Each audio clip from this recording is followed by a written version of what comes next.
Sudah kedengaran ya? Ya, sekarang Ya, sudah, halo. Pak. Ya, Hmm. tadi jatuh cinta begitu. Ya, jatuh cinta. Pertanyaannya, Hmm.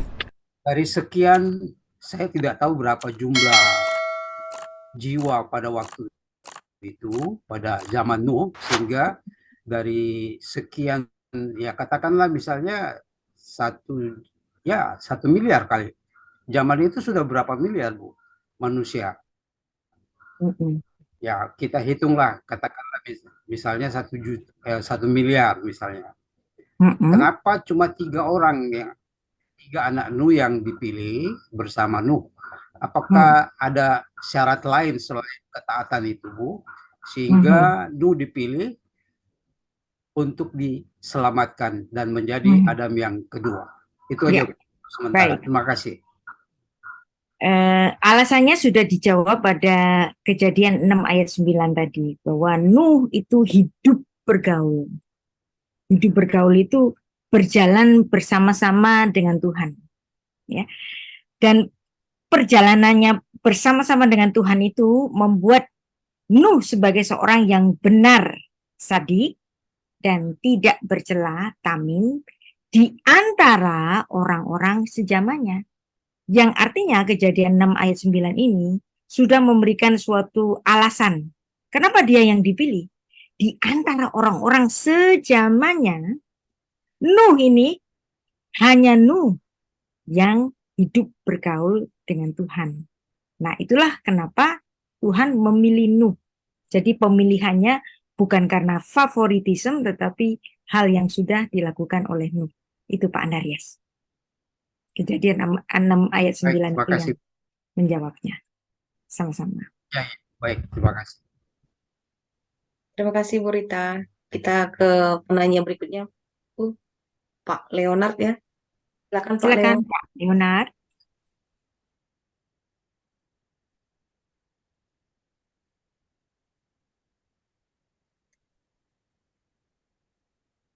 Pak Leo.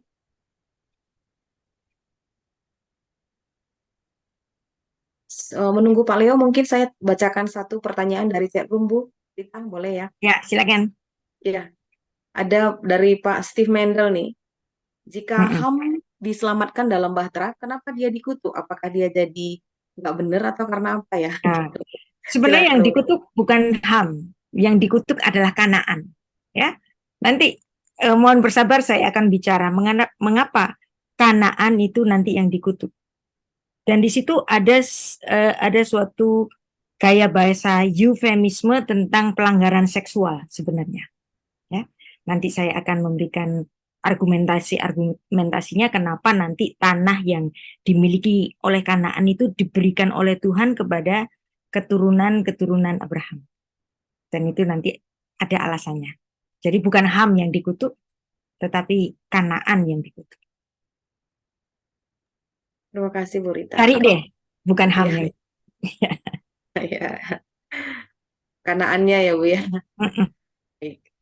Pak Leonard, apakah mau bertanya langsung atau bagaimana? Saya belum paham yang di chat room ya, Pak Leonard. Baik, Bu Rita, masih ada pertanyaan di chat room, menunggu Pak Leonard. Itu dari masih dengan Steve Mendel. Ya, Pak Steve. Ya, ini tentang predestinasi kali ya, Bu ya. Oke. Tidak setuju dengan predestinasi. Jadi apakah mungkin Nuh memiliki ada respon yang baik pada Tuhan, tapi Tuhan topang dia untuk terhitung ke jalan benar? Tapi Tuhan sudah memilihnya sebelum dunia dijadikan. Mungkin Iya, itu ya, mungkin pertanyaannya itu ya. yang dimaksud ini ya, Bu ya. Ya, Oke. saya pikir begitu. Ya, semuanya mungkin. Ya, semuanya mungkin. Tetapi seandainya tidak, ya, Alkitab secara pesyat, ya, yang tidak dipengaruhi oleh doktrin tertentu, sudah memberikan alasannya, yaitu tadi Kejadian 6 ayat 9, yang dimana Nuh seorang yang benar dan tidak bercela. Kenapa kok benar dan tidak bercela di antara orang-orang sejamannya? Sebab kenapa sih? Karena hidup bergaul dengan Allah, dan bukan cuma itu saja, ya. Nuh dicatat sebagai orang yang betul-betul melakukan semuanya itu tepat seperti yang diperintahkan oleh Allah kepadanya. Ya, mungkin ada nabi-nabi yang lain dicatat kesalahannya, tapi di sini Nuh dicatat sebagai orang yang melakukan tepat persis seperti semua yang diperintah kepadanya. Kejadian 6 ayat 22. Dan itulah adalah alasannya yang tidak dipengaruhi oleh doktrin predestinasi yang baru muncul pada abad ke-16 Masehi. Ya. Jadi seandainya di antara kita, enggak, saya percaya bahwa itu sudah ditentukan oleh Tuhan sebelum dunia dijadikan, ya enggak apa-apa. Kan saya penganut 70 wajah Torah, dan terhadap tafsir saya akan lentur. Demikian, Pak Steve. Terima kasih, Bu Rita. Pak Bodeha Situmorang tadi sudah resen, mau bertanya langsung, Pak. Ya, silakan, Pak. Ya, terima kasih untuk Ibu Rita. Saya ingin tanya, tadi Ibu sempat mengatakan bahwa misalnya ya itu ukuran dari Bahtera Nuh. Kemudian dari jumlah-jumlah itu, panjangnya itu, lebarnya, tingginya. Kemudian kalau dilihat dari atau dengan Gematria Ibrani ini, itu ada makna yang sebenarnya makna yang lain gitu ya, yaitu melepaskan, membebaskan begitu ya. Ya, nasyal. Ya. Ya, dan tadi kalau kita membayangkan apakah muat dengan ukuran seperti itu binatang-binatang yang begitu banyak dengan tentunya pasti ya makanannya juga ya. Gajah misalnya. Bahkan ya, kalau ekstrim, Pak, apakah dinosaurus ikut masuk? Ya, kita pikirkan yang masih ada aja lah dulu sekarang ya. Misalnya gajah begitu ya, gitu ya. Itu makanan-makanannya. Nah, maksud saya begini. Cukup. Jadi gini loh, maksud pertanyaan saya, setelah kita mengetahui Ibu udah menyampaikan bahasa Ibraninya itu, jadi mana yang mau kita menangkan, Bu? Artinya, apakah artinya secara harfiah tadi, yang angka-angka tadi, atau sebenarnya Tuhan bukan itu yang mau disampaikan, ditekankan soal kita bayangkan ukurannya seperti lebih besar dari lapangan bola sedikit begitu ya. Tapi sebenarnya bisa jadi lebih besar dari itu, lebih tinggi dari itu. Yang penting bagaimana itu bisa membawa semua itu selamat begitu. Jadi kalau kita menemukan kasus-kasus seperti itu di Alkitab khususnya Perjanjian Lama, kira-kira mana yang kita menangkan begitu maknanya, Bu? Terima kasih, Bu. Baik. Ya. Nah, ini ada banyak tafsir ya. Dan mengenai hal itu lama sekali, mungkin tahun 50-an ya kalau nggak salah, itu penulis seorang yang bernama John Whitcomb dan Henry Morris itu, mereka itu dipahami dari ilmu taksonomi modern. Mereka itu memperkirakan sekitar 17.000 binatang mamalia ya, dan berbagai-bagai jenis yang lain ya, termasuk serangga bahkan. Dan itu apakah cukup? Mungkin saja cukup ya, mungkin saja cukup kalau misalnya yang dimasukkan itu bukan binatang-binatang yang sudah dewasa, tetapi yang masih bayi, atau mungkin mereka ditidurkan di situ, we don't know ya. Bagaimanakah bahtera yang hanya 3 tingkat, yang panjangnya lebih panjang sedikit dari lapangan bola, ruangan sekecil itu mengandung volume yang besar, tapi bisa saja loh ada suatu mujizat Tuhan yang memungkinkan memuat semuanya itu. Nah, kalau memang Tuhan itu berniat menyelamatkan, kenapa nggak langsung aja diangkat melalui tangannya? Kenapa harus melalui sebuah bahtera? Yang dimana Nuh di situ itu harus membuatnya dahulu, yang dimana pada saatnya Nuh itu, orang itu mungkin nggak pernah itu ngelihat banjir, itu nggak pernah. Bahkan melihat hujan pun mereka juga nggak pernah. Ketika disuruh membuat bahtera seperti kapal, mereka itu nggak tahu. No idea, ini untuk apa? Gitu kan. Tapi Nuh dengan imannya yang unconditional ini, dia bikin aja seperti itu.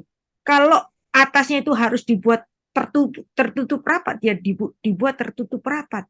Kalau Nuh itu harus memasukkan segala macam binatang yang menurut ilmu taksonomi itu bisa ratusan ribu mungkin macam-macam spesiesnya itu, dan dia itu melakukan persis seperti yang dilakukan itu.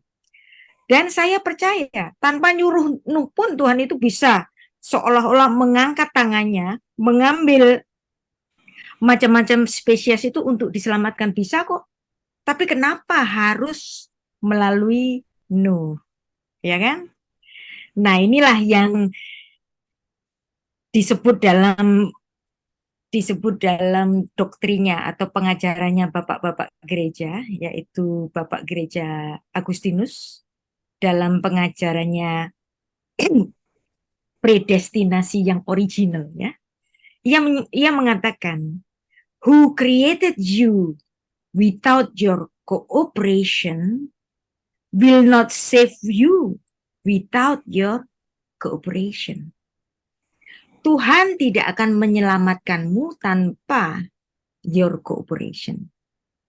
Tanpa responmu, Tuhan tidak akan menyelamatkanmu. Tuhan bisa, tangannya bisa ngangkatmu, tangannya bisa ngangkat seluruh binatang-binatang yang Tuhan ciptakan, tapi Tuhan kenapa toh tetap nyuruh Nuh, kamu harus bikin bahtera.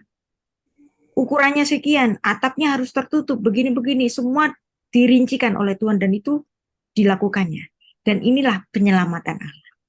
Yang dimana Allah tidak mau bekerja sendirian walaupun dia bisa. Allah benar-benar melibatkan umat. Respon dari umat itu, itulah yang dinilai oleh Tuhan. Respon dari Nuh. Bukan sebelum melakukan, tetapi sesudah menerima perintah untuk membangun bahtera itu pun tetap menyenangkan hati Tuhan. Dan betul-betul dari Nuh ini Tuhan menyelamatkan. Tangan Tuhan tidak kurang besar, tidak kurang kuat untuk menyelamatkan orang yang dipilihnya. Tapi Tuhan tetap meminta respon dari Nuh untuk membuat bahtera. Jadi bahtera ini bukan soal kecukupan besar atau kecilnya, tetapi respon dari Nuh itu, dia mau nggak untuk menjadi rekan sekerja Allah, untuk menjadi penyelamat dari segala yang pernah diciptakan oleh Tuhan, termasuk dirinya dan makhluk-makhluk yang ada di daratan. Dan itulah yang diselamatkan bersama-sama dengan Nuh. Jadi bukan soal berapa besarnya, tetapi berapa kesetiaan Nuh untuk merespon perintah-perintah dari Tuhan ini. Begitu, Pak Leonard. Pak Boni, Bu. Boni Situmorang. Ya, Pak Bodeha tadi yang nanya. Oh, maaf. Ya, terima kasih Pak Bodeha atas pertanyaannya. Terima kasih Bu Rita. Kita ke Ibu Dewi, Bu. Ibu Dewi, tadi resen duluan. Boleh bertanya Dewi, langsung. Silakan. Selamat malam. Ibu Dewi. Saya penasaran nih, karena baru ngerti tentang sejarah manusia, apalagi sebagai Nuh, sebagai Adam yang baru, gitu kan? Ya. Pertanyaannya kan Tuhan itu sudah menciptakan Adam, kemudian terjadi ada suatu keturunan, di mana keturunan itu menjadi multi sifat, sampai kemudian mengapa sampai Tuhan itu memberikan perintah sebagai Nuh itu menjadi Adam yang baru. Gitu aja sih pertanyaannya. Karena ini sesuatu yang baru sih bagi saya, tapi mengasihkan juga. Makasih Bu Rita. Mohon pencerahannya. Sama-sama.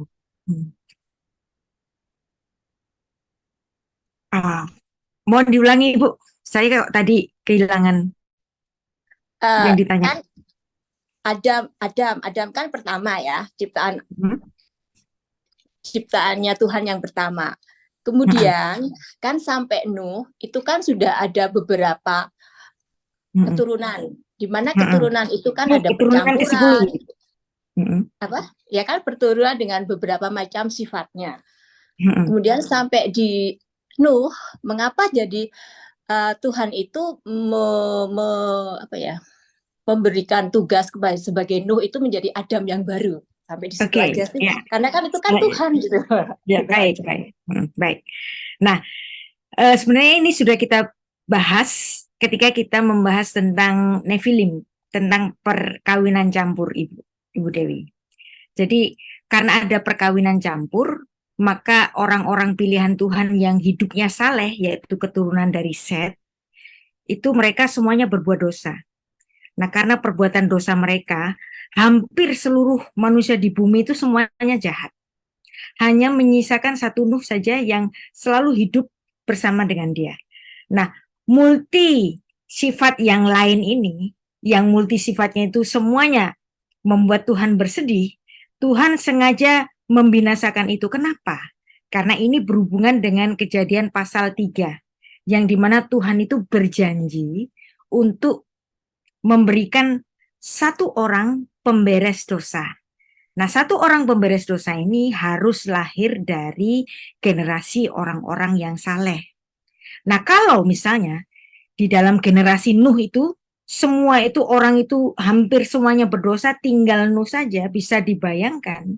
Anak-anak Nuh ini nanti juga akan berkawin campur dengan orang-orang yang berdosa itu tadi.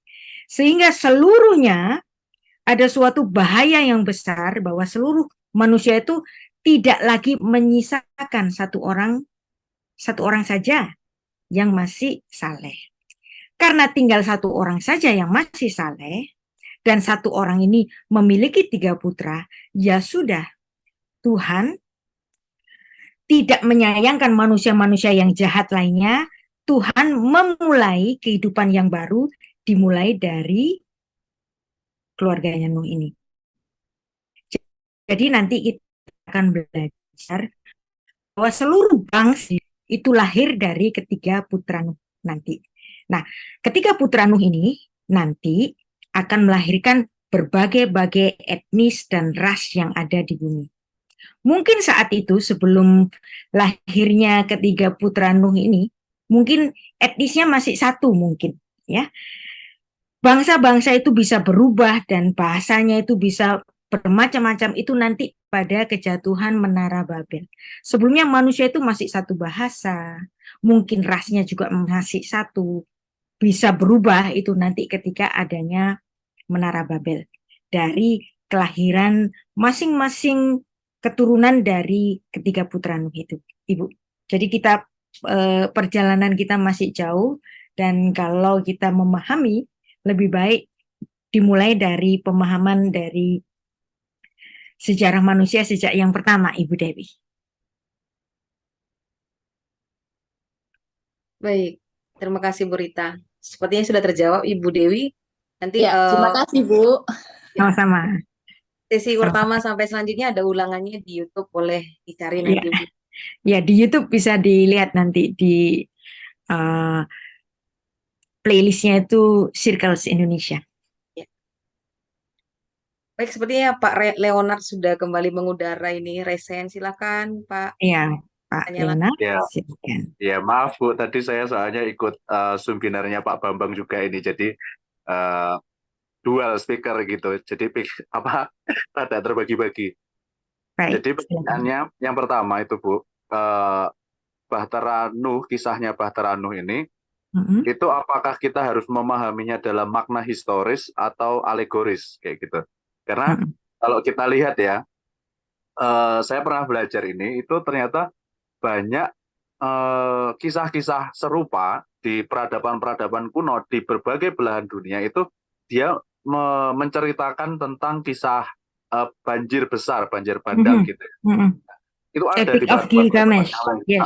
Ya. Itu salah satunya ya, yang Epic of Gilgamesh itu. Nah, ternyata di keagamaan atau agama-agama kuno atau pemahaman-pemahaman kuno, bahkan di Jepang pun ternyata mereka juga memuat kisah banjir ini kayak gitu. Jadi kayak menarik gitu ya, kok ada banyak, walaupun kenapa ada versi, banyak versi orang-orang lain juga ada cerita ya tentang benar, di peradaban-peradaban yang lain kayak gitu. Nah, apakah ini harus dipahami secara historis atau alegoris, itu yang pertama.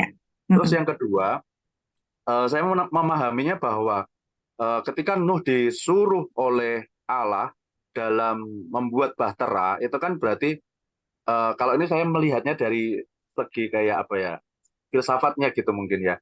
Jadi Nuh ini kan dia berusaha. Sebentar Pak. Saya jawab yang pertama dulu. Kalau ya, kalau boleh, dua boleh. langsung saya biasanya lupa ya. Oke, Itu yang pertama aja dulu ya. Apakah ini historis atau alegoris? Kalau misalnya bangsa-bangsa lain juga memiliki cerita yang mirip, itu justru membuktikan bahwa cerita ini bukan alegoris, tetapi historis. Contohnya seperti ini. Di Jawa Timur itu pernah terjadi peristiwa lumpur lapindo. Ya. Lumpur lapindo, bencananya itu ditulis di macam-macam media, ya. Kompas ada, Suara Pembaruan ada, Jawa Pos ada, semuanya bercerita tentang adanya banjir di lumpur lapindo, banjir lumpur di Lapindo. Nah, apakah Kompas dan Suara Pembaruan mereka saling tiru? Tidak.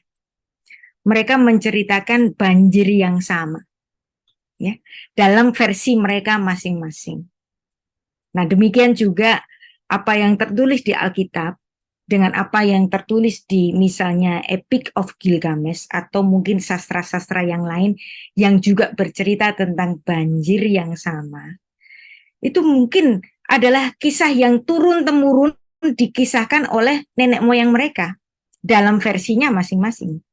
Yang sedang kita pelajari hari ini adalah satu kisah yang ditulis dalam ilham Roh Kudus, yang ditulis oleh Musa, yang tentu saja di mata saya itu bukan ciplakan dari Epic of Gilgamesh, tetapi tulisan yang ditulis oleh Musa dalam ilham Roh Kudus menceritakan apa yang terjadi jauh sebelum generasinya. Dan di sini Tuhan menceritakan melalui Musa, melalui tulisan Musa bahwa dulu terjadi seperti ini sebelum bangsa Israel itu terbentuk. Bangsa Israel terbentuk dari mana? Dari keturunan Nuh yang mana? Nah di situ bangsa Israel bisa merunutnya itu dari Sem. Dari Sem nanti turun ke Arpaksyad, Arpaksyad turun ke Tera, Tera turun ke Abraham, Abraham turun ke Ishak dan Yakub, dan di situ lahir bangsa Israel. Dari historinya bangsa Israel. Kalau bangsa-bangsa yang lain menulis yang sama, menurut saya, ini pandangan pribadi, Anda nggak boleh, nggak harus untuk mengikuti saya. Dengan kesamaan itu justru membuktikan bahwa itu adalah kisah yang historis. Walaupun kisah-kisah dalam yang ditulis dalam naskah-naskah Ugarit atau Babilonia itu bersifat mitologi, tetapi ada kemiripan itu, justru kemiripan itu menunjukkan bahwa ini adalah peristiwa historis, Pak Leonard. Iya, baik. Terima kasih, Bu. Sama-sama. Yang kedua, silakan. Ya. Yang kedua, itu kan yes. Kalau Nuh membuat bahtera, itu kan tujuannya dia untuk menyelamatkan gitu ya, menyelamatkan dirinya dan keluarganya serta hewan-hewan kayak gitu. Kan tujuannya supaya selamat. Nah, sedangkan untuk selamat, dia ini kan harus membuat bahtera biar dia selamat dari banjir itu tadi ya. Berarti kan itu menunjukkan usaha dia, usaha manusia. Sedangkan kalau dalam perspektif Kristen ataupun mungkin Yahudi yang mesianik gitu ya, itu kan bahwa keselamatan itu hanya karena karunia, bukan usaha Mesianik manusia. nggak ikut doktrinnya Luther, Pak. Oh, nggak ikut ya? Berarti Yahudi mesianik dan Yahudi rabbinik sama itu dia aja. Sama aja ya. Berarti memahami bahwa ada usaha manusia juga untuk mendapatkan keselamatan gitu. Oke. Sebenarnya sebenarnya hal ini tidak bertentangan dengan perjanjian baru dengan keimanan Kristen, karena di dalam Yakobus 2 ayat 17 mengatakan demikian juga halnya dengan iman. Jika iman itu tidak disertai perbuatan, maka iman itu pada hakikatnya adalah mati. Apa yang disuruhkan kepada Nuh Nuh itu no idea apa yang terjadi nanti, no idea. Banjir itu kayak gimana sih? Hujan itu kayak gimana sih? Dia have no idea. Bahayanya kayak gimana sih banjir banjir yang besar itu? Air bah itu kayak gimana sih? Dia itu have no idea. Dia nggak bisa membayangkan tinggal di dalam bahtera itu selama 1 tahun, dia nggak bisa membayangkan. Bahkan mungkin dia nggak expect sama sekali bahwa nanti dia akan dikurung di situ selama hampir 1 tahun, 365 hari. Dia nggak bayangkan. Tapi imannya berserah penuh kepada Tuhan, supaya kamu selamat, Nuh, kamu harus bangun ini, dan kamu nanti masuk di situ. Karena nanti ada bahaya yang akan menghapuskan semua makhluk yang ada di bumi ini. Nah, jadi di sini Nuh, bahkan orang-orang sejamannya itu nggak ada ya yang bisa membayangkan bahayanya nanti itu kayak gimana. Dan bahkan dari sini nanti itu terjadinya pemisahan benua-benua. Menurut penelitian dari banyak ahli, dulunya itu hanya satu kontinen, hanya satu benua saja. Dengan adanya banjir Nuh ini, banjir besar ini, barulah yang pertama kalinya ada gempa bumi tektonik yang dimana lempengan-lempengan bumi itu mengeluarkan air-air yang dari dalam bumi ini. Jadi di sini Nuh dan orang-orang sejamannya belum dapat membayangkan bahaya kematian seperti itu karena memang belum pernah mereka lihat. Bahkan hujan pun mereka belum pernah lihat. Banjir kayak gimana mereka belum pernah lihat. Dan ini semuanya berdasarkan oleh karena iman. Dan iman yang disertai oleh perbuatan bukan yang non-Kristiani. Karena di Perjanjian Baru menuliskan iman dan perbuatan itu harus bersama-sama, kalau nggak ada perbuatan pada hakikatnya mati. Yakobus 2 ayat 17. Pak Leonard. Iya, terima kasih Bu. Berarti recooperation itu tadi mungkin ya. Ya, ya.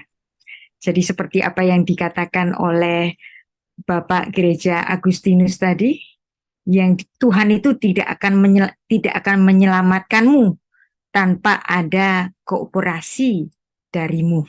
Begitu, Pak Leonard. Terima kasih Bu Rita. Ada penanya selanjutnya nih Bu, dari Bu Hermina. Silakan Bu Bu Ida. Hermina, silakan. Baik, Shalom, terima kasih Shalom. banyak Ibu. Ibu Hermina. Saya sangat senang dengan pengajaran Ibu. Hanya beberapa kali saya lupa atau terhilang. Nah, saya punya pertanyaan Ibu. Tadi Ibu sempat bilang nanti kita pending nyampe ke sana ya. Mungkin pertanyaan saya lebih tepatnya pada sesi-sesi ke depan. Cuma saya agak sedikit penasaran, biar saya tanya dulu supaya Ibu nanti tolong kami gitu. Spesialnya saya juga ingin tahu banget nih. Pertanyaannya menyangkut populasi bumi saat ini ya. Kalau pada waktu air bah itu semuanya dimusnahkan dan tinggal anak-anak Nuh, 3 orang dan istri mereka, itu keturunan daripada Nuh berkembang biak menjadi penduduk bumi saat ini, walaupun pada zaman Babel itu dikacaukan perpecahannya. Tapi pertanyaannya kenapa kok penduduk bumi ininya beda-beda ya, kayak orang Eropa, orang Afrika, orang China, Asia gitu. Itu dari mana Bu? Apakah dari calon istri-istri anak-anak Nuh itu membawa genetika yang berbeda? Kalau dari Nuh aja kan sama toh. Terus kalau dari 3 anak Sem, Ham, dan Yafet, mana sih yang kelihatan kayak Nuh banget gitu? Apakah Eropa, Afrika, atau Asia gitu? Ini agak lucu pertanyaan, Bu, tapi ini cukup ini juga bagi saya gitu. Kok mereka berubah-berubah ya fisiknya, penampilannya? Apakah karena faktor alam atau makanan atau bagaimana Ibu? Ibu tolong jelaskan. Terima kasih banyak. Ya. Dengan berubahnya waktu, maka ada pergeseran yang namanya recessive gains. Ya. Nah, saya pernah cerita tentang recessive gain ini. Nah, orang yang recessive gain A dan recessive gain B, kalau menikah nanti melahirkan yang bagaimana ya. Mohon maaf, saya tidak ahli dalam apa ya, dalam ilmu tentang gen ini ya. Tetapi kita sebut saja A dan B ya, yang dicocokkan dengan gen yang lebih diam ya, A dan B, A besar dan B besar. Kemudian ada di dalamnya itu ada A kecil dan B kecil. Nah, ketika menikah melahirkan misalnya A besar, kemudian B-nya dari suaminya itu B yang kecil. Ya. Jadi A besar dan B yang kecil melahirkan putranya itu. Terus kemudian lahir A besar dan B besar dari pasangan suami istri ini, A besar dan B besar. Terus kemudian A besar dan B kecil atau B kecil dan B kecil. Dari pernikahan dari kedua orang ini yang memiliki A besar dan A kecil dan suaminya yang B besar dan B kecil bisa melahirkan anak yang berbeda-beda dari gen ini, dari pernikahan dari suami istri yang sama. Seperti anak kita, ya. Anak kita, anak pertama dan anak kedua itu nggak sama persis. Nah, ini saya apa ya? Menggampangkan saja ya, karena saya tidak secara khusus belajar tentang gen ini. Jadi saya pakai istilah gampang aja, A besar, B kecil, A besar, B besar, dan masing-masing itu memiliki A kecil dan B kecil. Mungkin juga A tadi ada AA kecil, ada BB kecil juga. Dan nanti kalau mereka itu melahirkan keturunan, AA kecil dan BB besar itu bisa. Jadi satu orang itu bisa melahirkan bermacam-macam. Dan Anda bisa bayangkan dengan berlalunya waktu, ini bukan cuma A dan B saja. Bisa sampai Z. Dan Z ini bisa ada Z besar, Z kecil, ada Z, ada Z. Nah, itu terlalu banyak kemungkinannya bicara tentang gen ini, Bu. Atau mungkin nanti kalau kita sudah sampai ke sini, saya coba membaca tentang hal ini, yang nanti bisa saya sedikit ceritakan ya. Saya akan persiapkan dulu, Ibu, ya, tentang gen ini. Tentang hasil pernikahan antara laki-laki dan perempuan yang memiliki gen yang berbeda. Demikian, Ibu Hermina. Terima kasih Bu Rita, menarik sekali. Ini juga Terima bukti bahwa kasih. ya kita membutuhkan ilmu lain toh untuk Ya, terus ilmu lain, belajar. bukan cuma teologi ini. Ini bukan Ya, teologi ya. bukan hanya Kalau teologi. saya ngawur nanti, wah ngawur itu. Ya makanya saya bukan ahli dalam hal itu. Baik, setuju sekali Bu Rita. Terima kasih, Ibu. Sudah terjawab ya Ibu Hermina? Ya, Ya. saya di dalam yang pertanyaan tadi itu, Bu, selama ini saya memang ambil pelajaran beberapa tempat, tapi masih belum terpuaskan saya ibaratnya dengan Ya. situasi ini. Tapi Memang tadi nggak akan bisa terpuaskan kalau Ibu tanyanya ke seorang teolog seperti saya. Iya, Nggak akan iya. puas. Ibu harus tanya kepada seorang saintis. Tapi Bu Hermina, Ibu Rita tadi sudah berjanji akan mencari mungkin apa ya opsi lain, dan minggu depan mungkin dalam pertemuan lain akan dijelaskan kembali. Iya. Ya, saya pernah tanya kepada para dosen yang antropolog dan beliau sempat bilang mungkin karena faktor alam, faktor makanan, tapi bagi saya masih bertanya-tanya lagi, Bu. Jadi Ya, karena dia antropolog, bukan ahli genetika, Ibu. Ya. Baik, apakah kita sudah bisa beralih ke penanya berikutnya, Ibu Hermina? Boleh? Ya, kan? Iya. Ke Pak Barmelingga yang sudah resen, silakan Pak. Selamat malam, Bu. Halo. Silakan, Pak. Ya, saya Barmen. Saya mau tanya, kalau tadi Ibu bilang kalau Nuh itu kan the new Adam gitu ya.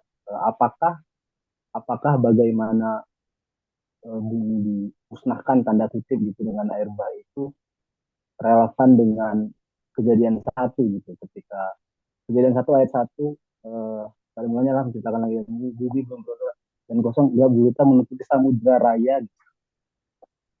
Jadi bumi dibentuk awalnya samudra raya, kemudian di restartnya juga dimulai dengan air bah itu gitu. Apakah ada relevansinya ke situ? Itu yang pertama. Terus yang kedua, eh, karena Allah sudah berjanji ya. Aku nggak tahu ini benar atau enggak. Berjanji Satu kalau dulu, itu tidak akan. satu dulu, satu dulu, Oh ya. satu dulu. Mm-mm. Kalau tanya banyak-banyak diborong gitu, saya selalu lupa yang setelahnya gitu ya. Tentang air, ya. Apakah dengan terciptanya adanya banjir Nuh ini itu seperti pada saat yang dimana bumi ini belum berbentuk ya dan kosong dan samudra raya menyelimuti bumi. Saya rasa itu betul, Pak, ya. Dan ini seperti yang ditulis dalam 2 Petrus 3 ayat 5, yang dimana saat itu Petrus ini mengatakan bahwa bumi diciptakan dari air dan oleh air, dan di situ konteksnya Nuh bicara tentang banjir yang di zamannya Nuh itu. Ya. 2 Petrus 3 ayat 5 dan 6. Mereka sengaja tidak mau tahu bahwa oleh firman langit telah ada sejak dahulu, juga bumi yang berasal dari air dan oleh air. Ayat 6, dan bahwa oleh air itu bumi yang dahulu telah binasa dimusnahkan oleh air bah. Ya. Jadi betul-betul di sini memang Petrus itu memparalelkan dengan apa yang terjadi pada saat bumi itu masih belum berbentuk, samudra raya menyelimuti bumi, dengan kejadian pada saat banjir yang di zamannya Nuh itu. Mereka tidak mau tahu. Kenapa? Maka Tuhan kayaknya mulai dari nol lagi. Yang dibuat seperti bumi itu belum berbentuk. Dan nanti di situ muncul satu Adam. Dan Adam baru secara tanda petik ya, itu dimulai dari Nuh. Demikian, Pak Bermen. Ya, pertanyaan kedua apa? Yang kedua, masih berhubungan sama itu. Apakah karena kan kalau nggak salah benar sih di akhir itu kan Allah berjanji bahwa kejadian begitu tidak akan terulang lagi kan dengan janjinya yang pelangi. Tidak akan terulang lagi, yes. Apakah itu yang mendasari di kemudian historinya Alkitab, apapun yang berhubungan dengan hell gitu, dengan neraka, analoginya selalu api gitu, karena air bah itu kan mengerikan sekali ya. Jadi gambaran soal neraka itu selalu api, nakut-nakutin anak sekolah minggu juga nerakanya api gitu. Apakah itu gitu? Ada sih itu aja Bu. Ya. Nah, kalau bicara tentang neraka ini, itu adalah topik yang lain, tapi memang Alkitab selalu bicara bahwa adanya dapur api. Kenapa kok adanya dapur api ini? Ini berkaitan dengan pemahaman orang Yahudi sendiri tentang Gehinom, yang dimana di Gehinom itu tempat orang-orang itu mempersembahkan persembahan manusia kepada dewa Molok, yang mana mereka tuh dibakar di dalam api. Dan penggambaran tentang api ini menunjukkan kepada kedahsyatan dari neraka itu, Pak Germen. Ya, soal neraka nanti kita bicara tentang hal lain lagi. Ya. Makasih Bu. Soalnya kan kalau menurut air bah itu kan mengerikan sekali ya, kenapa enggak gambaran neraka ya air bah aja gitu. Bisa jadi seperti itu. Ya. Baik, terima kasih Bu Rita pertanyaannya. Sudah sangat mencerahkan, tapi memang menarik ya, sehingga pertanyaan itu bisa ditanyakan berulang. Apakah kita ke chat room dulu ya Bu? Ada beberapa. Silakan. Sebelum ke sahabat circle yang resen. Ini mungkin saya satu-satukan aja pertanyaannya Ibu dari beberapa orang, bahwa pertanyaannya, apakah banjir bah itu terjadinya lokal atau satu dunia begitu? Lalu kemudian jika demikian, apakah Nuh itu Jika Nuh itu adalah Adam baru, apakah Batra itu termasuk Firdaus yang baru, Ibu? Begitu. Lalu Oke. kemudian Adam Oke, baru oke. yang Mhm. mungkin ini pertanyaannya Ya, hampir bersamaan, Bu. Lalu kalau Nuh itu adalah Adam baru, apakah dia revisi dari Tuhan atas ciptaannya itu, Bu? Terima kasih. ya. Oke, ya. Jadi ini apa tadi saya kok jadi lupa kalau banyak-banyak. Iya, Bu. Banjir limbahnya apakah lokal atau mendunia, Bu? Oh, apakah Bagaimana? lokal ya? Apakah Iya. lokal? Apakah lokal atau global? Tentu saja ini global ya, karena Tuhan mengatakan nggak ada satu makhluk pun akan bertahan. Jadi artinya itu global, bicara tentang global, bukan lokal. Kalau ada yang lokal berarti ada yang nggak kena dong. Ya, ini bicara tentang global. Dan itulah yang justru ada di dalam penelitian orang-orang, bahwa inilah yang terjadi awalnya dari perpecahan, perpisahan antara benua satu dengan lainnya. Dulunya hanya satu saja. Baik. Lalu apakah Batra itu bisa kita sebut sebagai Firdaus yang baru ya, Bu? Kalau Nuh itu adalah Firdaus, Adam yang baru. apakah Batra itu menjadi Firdaus? Bisa bayangin nggak sih apa yang dilakukan Nuh di dalam? Apakah Nuh itu di dalam itu leyeh-leyeh, ataukah dia bekerja? Kalau kalau Nuh itu perlu makan, berarti setiap binatang yang ada di dalamnya itu perlu makan juga kan? Jadi bisa bayangkan betapa repotnya itu Nuh untuk ngasih makan binatang-binatang yang dibawanya di dalam. Jika demikian, dia harus bekerja dengan berpeluh, dengan berlelah-lelah. Apakah itu menjadi suatu firdaus bagi Nuh? Enggak, itu justru menjadi suatu proyek yang sangat melelahkan, dan begitupun Nuh tetap setia. Dan ini yang akan terus kita pelajari di Parasyat Nuh ini. Ibu Yana. Baik, terima kasih Bu Rita. Karena ini waktu kita sudah semakin dekat ke penghujung, kita ke sahabat circle yang sudah resen saja kepada Ya, Pak Kris. Silakan Pak Pak Kris. Kris. Silakan. Ya, Dengan selamat singkat, malam Pak. Bu Ya. Rita. Ya, selamat malam.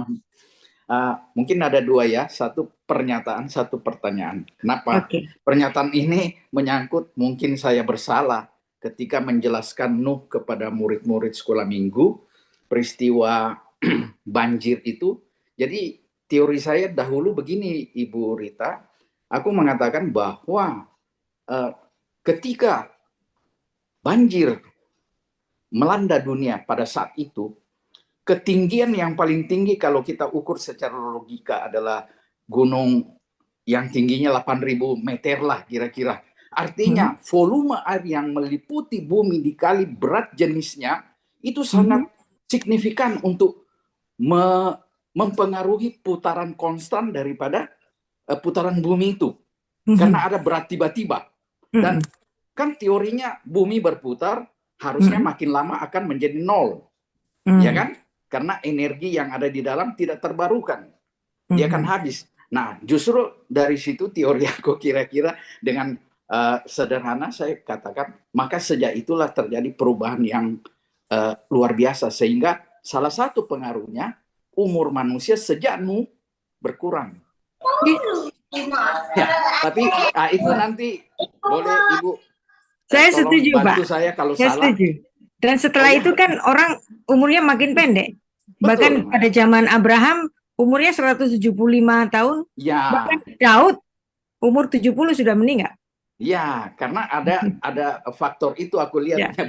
Dalam hal ini terhadap penafsiran Pak Kris, saya bisa setuju. Karena aku takutnya kalau salah saya harus buat Nggak apa-apa, upacara namanya juga pengampunan tafsir, dosa. Kalau tafsir nggak usah khawatir. Oh iya. Yang Kalau kedua, tafsir nggak perlu khawatir. Iya, terima kasih Bu Rita. Yang kedua, pertanyaan saya, apakah Nuh dengan usianya yang begitu panjang hanya melahirkan segelintir anak itu aja? Atau mungkin ada, tadi saya sepintas mendengar Ibu Rita menjelaskan tentang tata cara daripada orang Ibrani menulis Alkitab, mungkin dengan apa, seni apa begitu ya. mungkin ada sesuatu yang kita tidak bisa diterjemahkan menurut bahasa kita begitu. Apakah indikasi Nuh masih punya anak lain, misalnya anak perempuan kah, anak yang lain, atau bagaimana? Masa dalam usia sekian anaknya cuma segitu, kira-kira begitu Ibu Rita. Terima kasih, silakan. Baik. Ya, Alkitab kita itu ditulis dalam budaya patriarki. Yang anak-anak perempuan itu, nama-nama anak-anak perempuan itu biasanya nggak ditulis. Kemungkinan Nuh juga memiliki sebagian banyak nama-nama perempuan yang di situ nggak ditulis. Tetapi khusus di Bahtera Nuh ini memang terdiri dari 8 orang saja. Tapi setelah keluar dari Bahtera itu, kemungkinan Nuh memiliki putra-putra yang lain itu bisa saja. Bisa saja.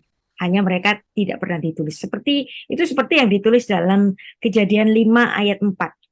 Yang dimana Adam melahirkan sejumlah anak laki-laki dan sejumlah anak-anak perempuan. Yang dimana anak-anak perempuan ini biasanya nggak ditulis. Demikian juga dalam penulisan keturunan tentang Nuh ini, anak-anak perempuan yang lahir kemudian setelah keluar dari Bahtera itu kemungkinan ada, tapi nggak dicatat, Pak Kris. Bisa saja. Namanya juga tafsir. Kita boleh bertafsir secara bebas jika itu tidak tertulis di Alkitab. Pak Kris. Tuhan berkati. Terima kasih Bu. Saya setuju dengan pendapat Ibu. Banyak yang tidak tercatat. Begitu sejarahnya kan. Bu, waktu kita sudah 25 lama, tapi masih ada satu orang yang resen, Ibu Yeni. Silakan. Silakan. Ya. Silakan Ibu Ya. Yeni. Ibu Yeni. Selamat malam Bu Rita. Yang Ya. menarik sekali bahasannya. Untuk pertanyaannya pertanyaannya sederhana aja. Kenapa Bahtera Nuh itu mendarat di Ararat.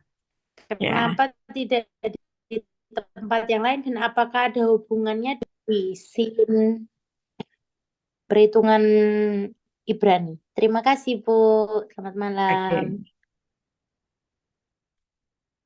Alkitab tidak memberikan alasan kenapa kok mendaratnya itu harus di Ararat. Ya cuman Ararat gitu aja. Jadi kalau tidak ada keterangan mengenai itu ya sudah. Tapi Alkitab itu cuman menulis ya Kejadian 8 ayat 4.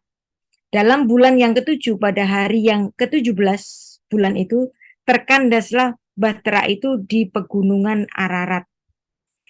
Dan tambahan-tambahan bukti-bukti mengenai mengapa di Ararat, tampaknya ini Alkitab tidak bicara banyak. Ya sudah, hanya Ararat saja. Dan kemungkinan di situ memunculkan wilayah-wilayah Babel yang nanti dikuasai oleh Nimrod itu. Tapi secara khusus setelah itu Ararat tidak dicatat, kecuali nanti Ararat ini dihubungkan dengan kehancuran Babel dalam kitab Yeremia misalnya. Tapi setelah itu di luar dari itu tidak ada bicara mengenai Ararat ini. Mungkin Ararat itu adalah hanya tempat random saja yang dimana Bahtera itu muncul. Demikian Ibu Yani. Oke, terima kasih Bu. Sama-sama. Terima kasih Bu Yeni, terima kasih Ibu Rita. Waktu kita sudah pukul 21. Sepertinya kita sudahin ke malam hari ini, Bu. Ya. Ya.